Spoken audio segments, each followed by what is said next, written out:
नमस्कार। आप तो जानते ही हैं कि चीन भारत के खिलाफ कोई भी षड्यंत्र रचने में कभी भी पीछे नहीं हटता है। इस बार उसने एक नया प्रोपेगेंडा चालू कर दिया है और वो प्रोपेगेंडा लद्दाख को लेकर है। चीन के विदेश मंत्रालय के प्रवक्ता, मैं नाम पढ़ता हूं उनका, वांग वेनबिन। वांग वेनबिन का मानना है कि चीन कभी भी लद्दाख को भारत का हिस्सा नहीं मानेगा। लद्दाख को, जैसा कि आपको भी पता है कि पिछले साल जब आर्टिकल 370 हटाया गया तो उसी दरमियान लद्दाख को केंद्र शासित प्रदेश बना दिया गया, यानी यूनियन टेरिटोरी बना दिया गया। और इस बात को लेकर चीन तब भी बौखलाया हुआ था। चीन की बौखलाहट अब भी जारी है।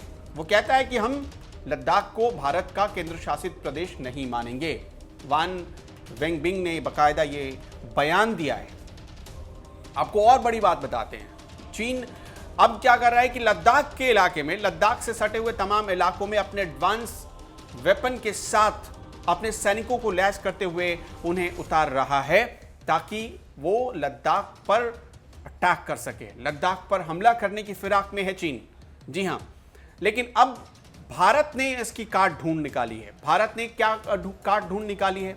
तो भारत ने निर्भय 2000 मिसाइल को तैनात कर दिया है। निर्भय 2000 कोई आम मिसाइल नहीं है, ये तकरीबन 1000 किलोमीटर तक मार करने वाली मिसाइल है। और आप यकीन मानिए, इसे डीआरडीओ ने 7 साल तक सिर्फ टेस्ट किया। इस मिसाइल के तमाम ताकतों को डीआरडीओ ने परीक्षण किया है 7 सालों तक। अगर ये मिसाइल, एक खास बात क्या है इस मिसाइल की कि ये किसी भी मौसम में आप फायर कर सकते हैं, इस मिसाइल से हमला कर सकते हैं किसी भी मौसम में, चाहे वो सर्दियों के मौसम हो, चाहे वो बरसात का मौसम हो, किसी भी मिसाइल किसी भी मौसम में आप इसका इस्तेमाल कर सकते हो। और निर्भय की वजह से अब चीन डरा हुआ है, चीन को डर है। लद्दाख के इलाके में तो उसकी घुसपैठ बढ़ी रही थी। आपने देखा कि 15 जून को जो गलवान में हुआ और उसके बाद 28 और 29 अगस्त की रात पैंगोंग त्सो के इलाके में उसने जो गुस्ताखी की, ये उसका कोंकान इलाके में वो लगातार ऐसी कोशिशें कर ही रहा है। तो चीन की जो ये गुस्ताखियां हैं उसका जवाब देने के लिए ही निर्भय को तैनात करना पड़ा है। सबसे बड़ी बात आपको बताते हैं कि 7 सालों से टेस्टिंग प्रक्रिया में था निर्भय। उसके बाद क्या हुआ कि अब चूंकि तिब्बत तक ये पहुंच सकता है, यानी समझिए कि अगर भारत से अगर हम इस मिसाइल का इस्तेमाल करते हैं तो ये तिब्बत तक पहुंच सकता है। अक्साई चीन, जिसको लेकर भारत बहुत ज़्यादा, आप देखिए हाल ही में कई मंत्रियों के बयान आए हैं। अमित शाह ने खुद कहा है अक्साई चीन को लेकर, चीन को टेंशन इस बात की है कि अक्साई चीन उसके हाथ से ना चला जाए। अक्साई चीन इस वक्त तिब्बत के इलाके में है, लेकिन अक्साई चीन उसके हाथ से ना चला जाए। अगर ऐसा हुआ तो समझिए चीन की मूंछ कट जाएगी और चीन को ये बखूबी पता है। इसलिए भारत ने निर्भय को तैनात किया है ताकि चीन में ये दहशत बनी रहे, ताकि चीन ये समझ सके कि भारत पूरी ताकत रखता है उसे जवाब देने के लिए।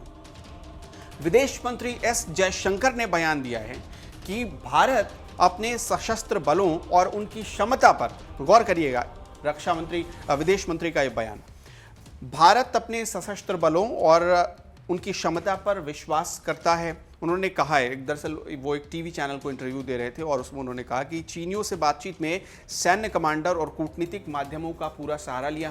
हमने कोशिश की कि एलएसी पर कोई भी हथियार ना चले, एक भी गोली फायर ना हो, लेकिन चीन नहीं मान रहा, चीन बाज नहीं आ रहा। उसके बाद क्या हुआ, सरकार को ये निर्देश देना पड़ा अपनी सेना को कि अगर चीन ने अब एलएसी को लांघने की कोशिश की तो आप फायर कर सकते हैं।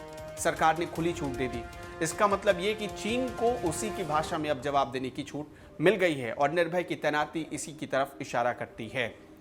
लद्दाख को भले ही चीन भारत का हिस्सा ना माने, लेकिन लद्दाख भारत का हिस्सा है और वहां पर मौजूद हमारी सेना चीन को बता रही है कि चीन अपनी आने वाली पीढ़ियों को बताए कि लद्दाख के इलाके से भारत का नामो निशान या भारत के एक एक व्यक्ति के दिल पे जो छाप है, जो जिस तरह से भारत की पहचान बसती है लद्दाख में, उसे चाहकर भी चीन कभी मिटा नहीं पाएगा।